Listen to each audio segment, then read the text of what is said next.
Hey everybody, Roger Levin here with your Practice Production Pearl of the Week. I often feel so lucky that I don't have to come up with topics for these pearls because I get such good questions most weeks from dentists around the country asking for advice. And very often the advice is different than what they might expect and may even sound at first like it doesn't answer the question. So last week, a dentist reached out to me because his production was flat.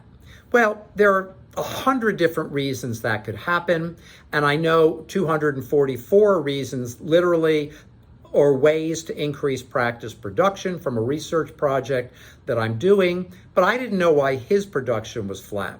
So I said, let's get on the phone. So we got on the phone, and I love asking questions. As you know, I believe that questions in life are directly proportional to your level of success. So I asked him all kinds of questions, and I determined, oddly enough, that the number one reason for his plateau was his schedule.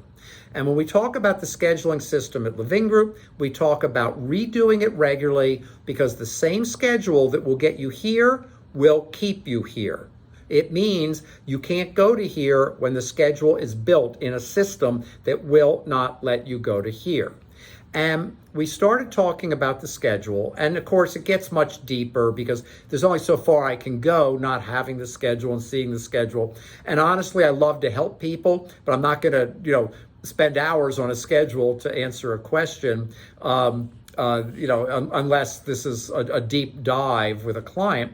But I do like to be as helpful as I can. And I said to him, your biggest issue is your schedule. Schedules are to be developed mathematically. You start with an annual goal. You break it down to a daily goal. You want to be within 90% of the daily goal, 90% of the days. And from what you're telling me, you're all over the place. High volume days, low volume days. He had a week the week before where he had 9 open appointments. Hygiene had 11 open appointments.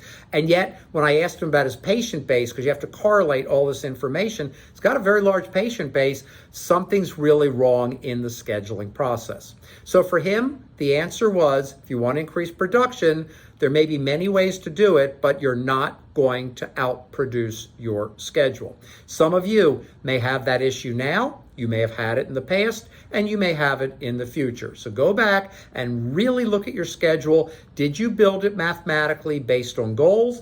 If not, go back and do that.